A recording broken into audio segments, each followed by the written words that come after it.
Have you ever made a decision only to second guess it once you considered what someone else might do next? Imagine you're bidding on something at an auction. Do you go all in early to scare off competitors or hold back and strike at the last second? Your choice isn't just about what you want, it's about what others might do. That's the essence of game theory. And this is the world that John von Neumann and Oskar Morgenstern opened up in their groundbreaking book, Theory of Games and Economic Behavior. It's not just a book about games. It's a book about life, power, strategy, and how people compete, collaborate, and survive. Published in 1944, right in the middle of World War II, the book introduced a mathematical framework for understanding conflict and cooperation between rational agents. Von Neumann, a brilliant mathematician and physicist, joined forces with Morgenstern, an economist who was deeply concerned with the limitations of classical economic theories. Together, they built a model that would redefine how we think about economics, politics, psychology, and even relationships. Their goal was ambitious: to create a unified theory that could explain how people and organizations behave when outcomes depend not just on their own choices, but on the choices of others. At its core, Theory of Games and Economic Behavior suggests one radical idea. If we want to understand human decision-making, we need to think in terms of games, not in the playful sense, but in the strategic sense. Games with players, rules, payoffs, and consequences. In these games, your success depends not just on what you do, but on what you believe others will do. It's a dance of reason, prediction, and sometimes deception. Let's unpack some of the major ideas from the book that still shape economics, politics, and even human behavior today. The first big idea is the concept of zero-sum games. This is the simplest type of game, the kind where one person's gain is exactly another's loss. Think of poker, chess, or a negotiation over a fixed pie. If you get a bigger slice, someone else gets less. Von Neumann was especially interested in these kinds of games because they were clear, ruthless, and mathematically elegant. In zero-sum games, the strategies are about domination, bluffing, and timing. You don't aim for mutual gain. You aim to win. And to win, you have to think one step ahead, or maybe 10 steps ahead. The brilliance of game theory is that it shows how even in these competitive settings, logic can guide your moves. You don't need to guess wildly. You can model, calculate, and predict. Now, let's go deeper. Not all games are zero-sum. In many situations, people can benefit by cooperating. This brings us to the second key idea: cooperative versus non-cooperative games. Cooperative games are those where players can form coalitions, make binding agreements, and work toward mutual benefit.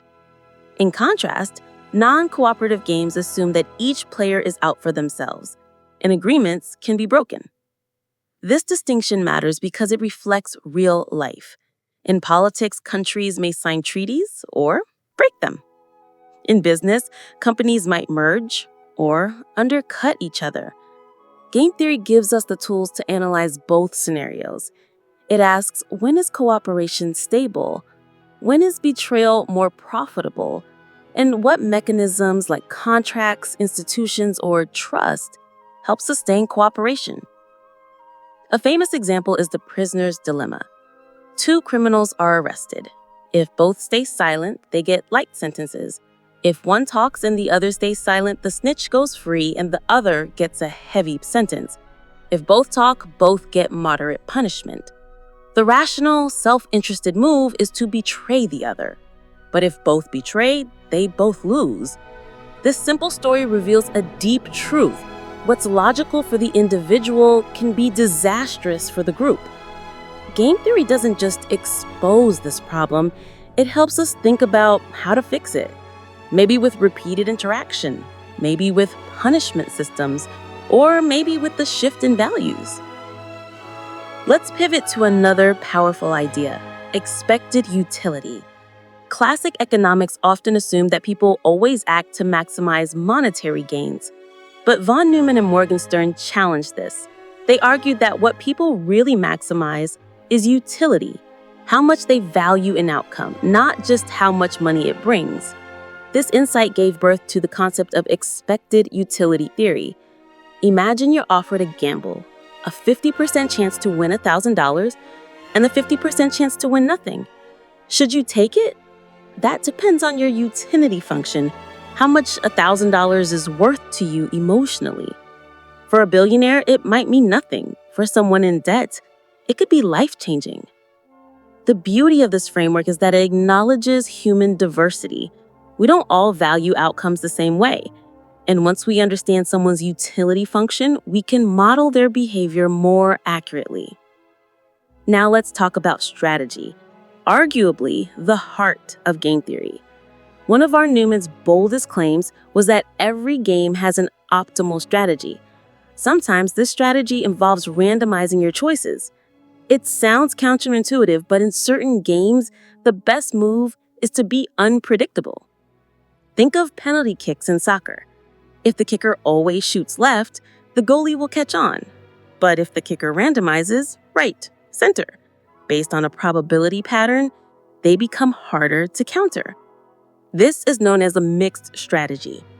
In life, being unpredictable isn't just fun. It can be strategic.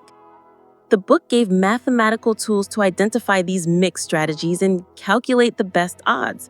That's not just useful in games, it's useful in business negotiations, military tactics, and competitive markets.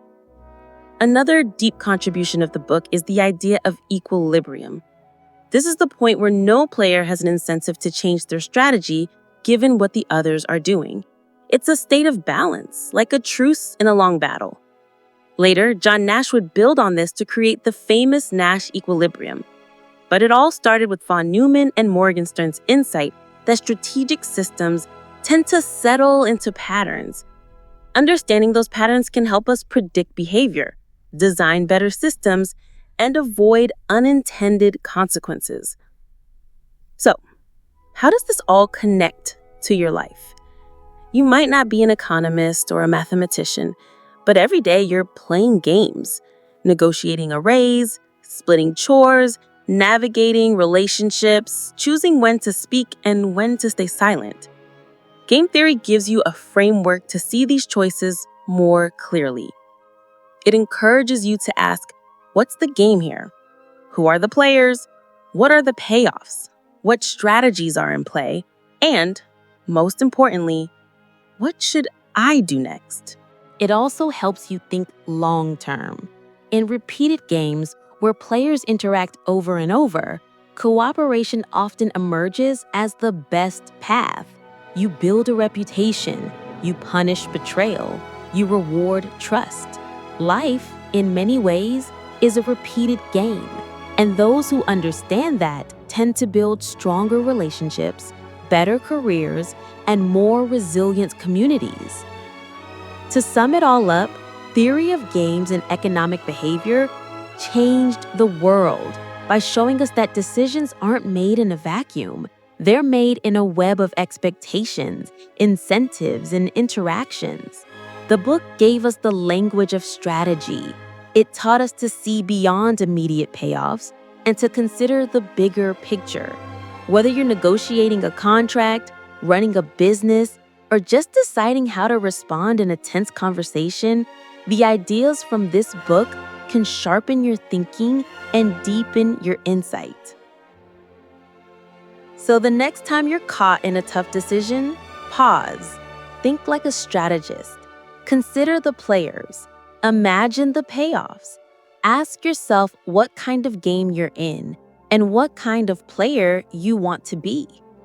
And if you want to dive even deeper into the logic of decision-making, the beauty of cooperation, or the art of strategic surprise, then Theory of Games and Economic Behavior is your essential guide. Thanks for spending time with this summary.